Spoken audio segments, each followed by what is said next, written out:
Să viu dacă... Hai la bani. Hai la bani. A? Alo? Bună. Tati. Cu cine ești? Tu mă vorbi. Adică abia că te fute în asta. Noi. Bani? Ai dus aseară? Câte? Dați unde? Ce face? Dă-mi seara! Te iubesc! Zi mă, dracu, ceva. Bine, Vita, te găsesc la conferință. Spune-i să vină încoa. Vii să mai coa. Da. Știi cu ce vii? Pe 7-0 leu. Zerereu. Gabi. Vii eu?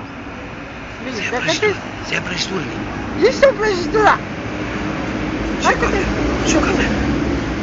Ha? Și cafea, mă. Dă și cafea cu tine, hai. Hai că ți se teme creditul. Zi, Bine, du-te. Vita, hai să plec. Zi, du-te, pula mea. Hai, Georgica! Zi, hai, bulangiule. Hai, bulangiule, mă, stai! Ca mea ești pula în gură. Băgam spula la noi. Bine, mă, Vita, pa. Păi așa ai zis la gagica ta? Vine cu Păi taxul. închide-l că se blochează tastatura. Taxul, ce și vă? Închide-mă telefonul Vine ăla. taxul. Vine cu taxul și te fugi acum, că ai venit. Ce-i spui? Trebuie să bagă în buzunar, că mai vorbim și mai târziu, dă-te în pula mea. Dacă vine taxul, mă bag în scoate. Te bagi în spate, hă? Și te îi faci dai că la plouă. muie. Îi dai la muie, cum îi dai la muie, ia? Și cu limba?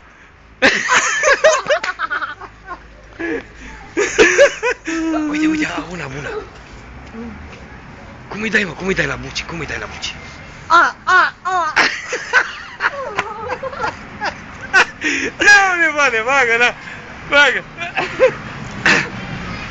Lui ăsta ce-i arăți lui ăsta? Arată-i muie, ia arată-i muie. Băi! Ia arată-i mă, arată-i mă, arată-i mă, dă-te. Domnișoara! Băi!